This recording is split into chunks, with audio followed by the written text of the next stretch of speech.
अमृतफलप्रदायै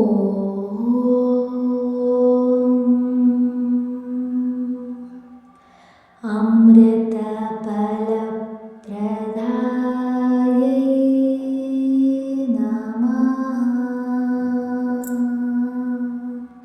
ಪಾಲ್ಗುಣ ಮಾಸದ ಶುಕ್ಲ ಪಕ್ಷದ ಪವಿತ್ರ ಈ ಏಕಾದಶಿಯನ್ನು ಅಮಲಕಿ ಏಕಾದಶಿ ಅಂತ ಕರೀತಾರೆ.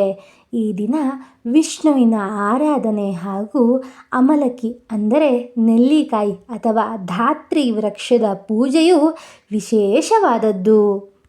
ಈ ಏಕಾದಶಿಯನ್ನು ಭಕ್ತಿಯಿಂದ ಶ್ರದ್ಧೆಯಿಂದ ಆಚರಿಸಿದರೆ ಏನೇನಾಗುತ್ತೆ ಹಾಗೂ ಈ ವ್ರತವನ್ನು ಹೇಗೆ ಆಚರಣೆ ಮಾಡೋದು ಅಂತ ಈ ವಿಡಿಯೋದಲ್ಲಿ ನೋಡೋಣ. ತದನಂತರ ಮಹಾವಿಷ್ಣುವಿನ ಭಕ್ತಿಪೂರ್ವಕ ಮಂತ್ರಗಳನ್ನು ಆಚರಣೆ ಹಾಗೂ ಜಪಿಸುವುದರ ಮಹತ್ವ ಮತ್ತು ಜಪವನ್ನು ಕೂಡ ನೋಡೋಣ. ಈ ಏಕಾದಶಿಯನ್ನು ಆಚರಣೆ ಮಾಡೋದ್ರಿಂದ ಪಾಪವು ನಿವಾರಣೆಯಾಗುತ್ತೆ ಹಾಗೂ ಮನಃಶುದ್ಧಿ ಒದಗುತ್ತೆ. ಆರೋಗ್ಯ, ಆಯುಷ್ಯ, ಐಶ್ವರ್ಯ ವೃದ್ಧಿಸುತ್ತೆ.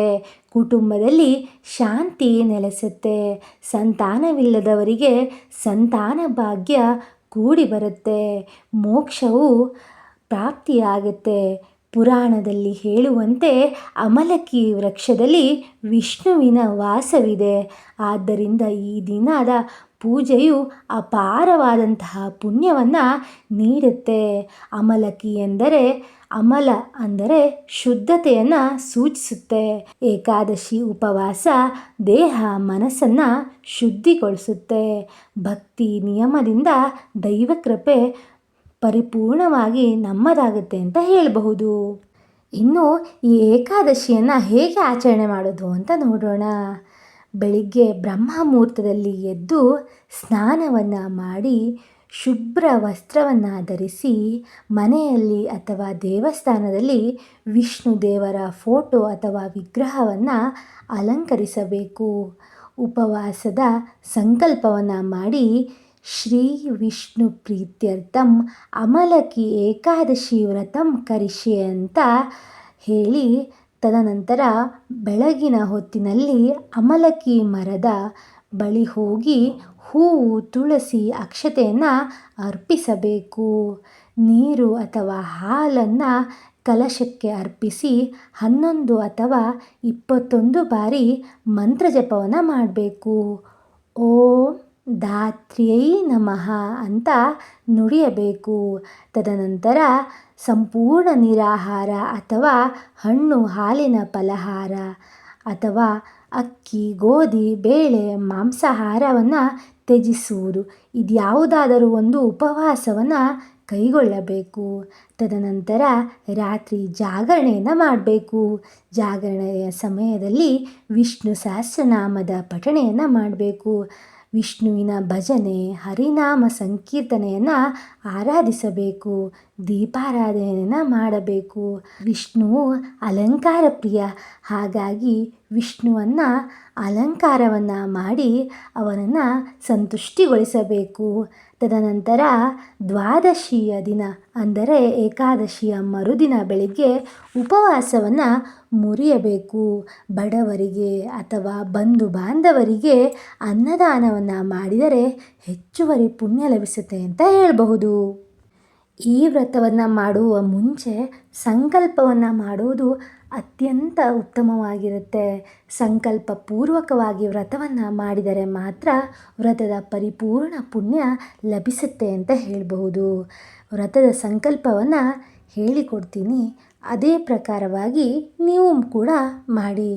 ಮಮ ಸಮಸ್ತ ಪಾಪ ಕ್ಷಯ ಪೂರ್ವಕ ಆರೋಗ್ಯ ಐಶ್ವರ್ಯ ಸಿದ್ಧ್ಯರ್ಥಂ ಶ್ರೀ ವಿಷ್ಣು ಪ್ರೀತ್ಯರ್ಥಂ ಅಮಲಕಿ ಏಕಾದಶಿ ವ್ರತಂ ಕರಿಷ್ಯೆ ಅನ್ನೋದನ್ನು ಸ್ಪಷ್ಟವಾಗಿ ಹೇಳಬೇಕು.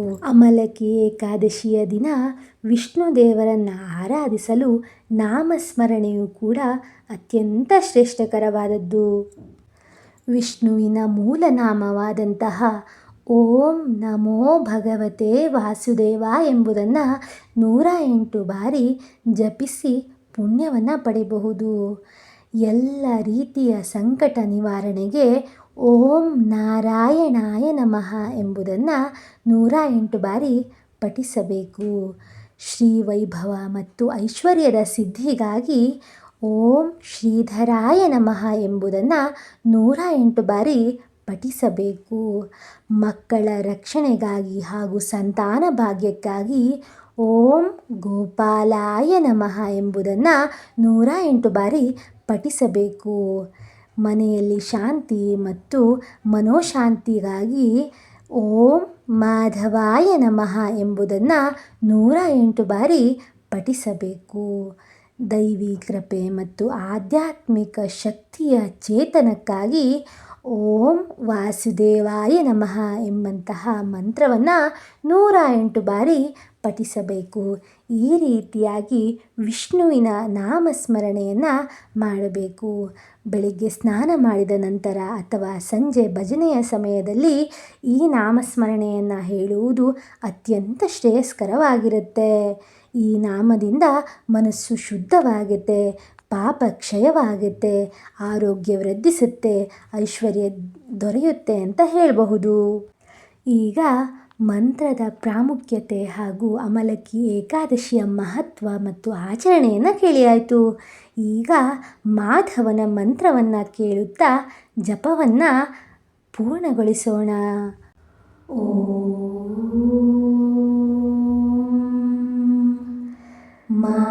ಮಾಧವಾಯ ನಮಃ.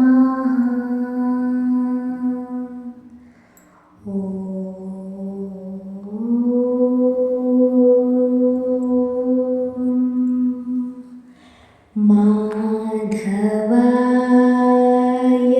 ನಮಃ. ಮಾಧವಾಯ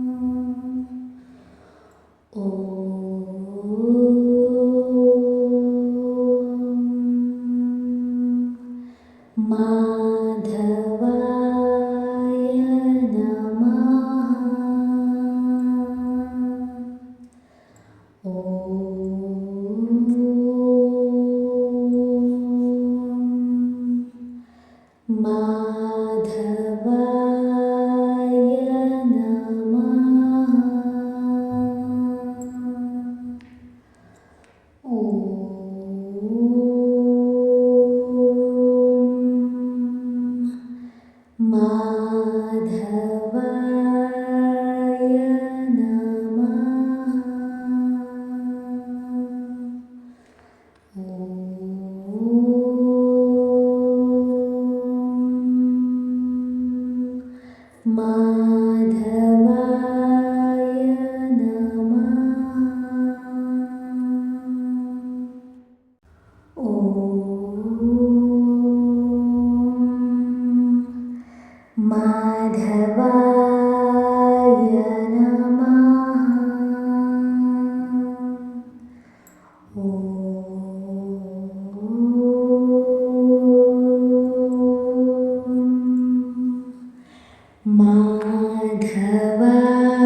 ಮಾಧವಾಯ ನಮಃ.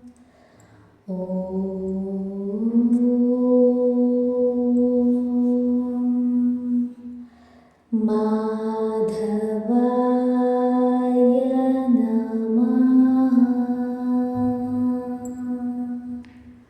ನಮಃ.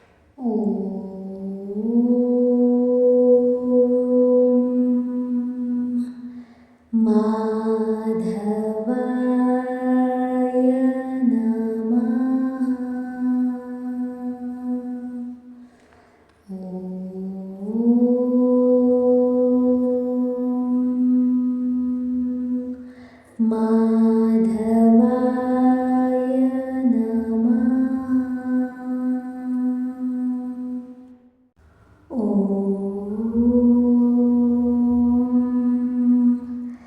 ಮಾಧವಾಯ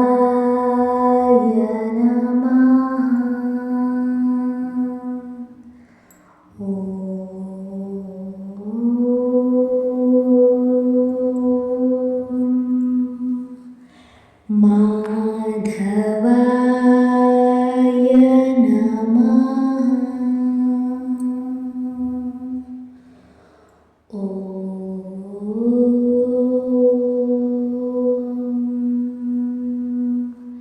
ಮಾಧವಾಯ ನಮಃ.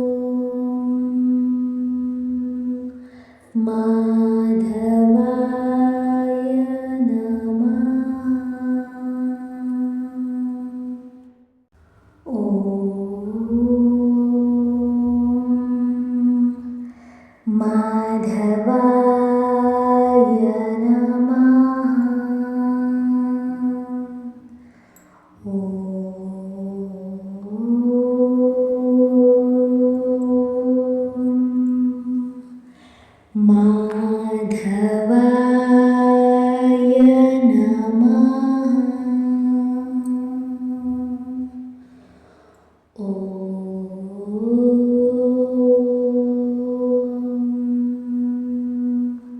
ಮಾಧವಾಯ ನಮಃ.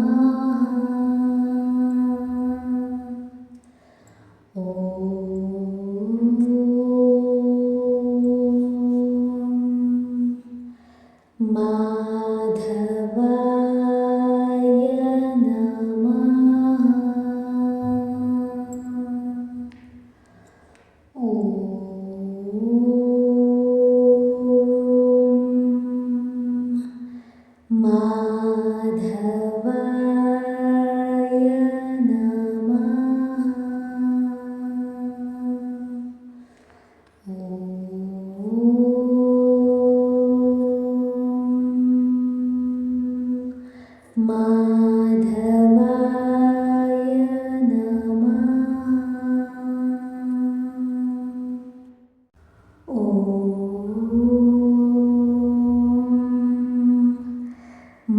ಮಾಧವಾಯ ನಮಃ.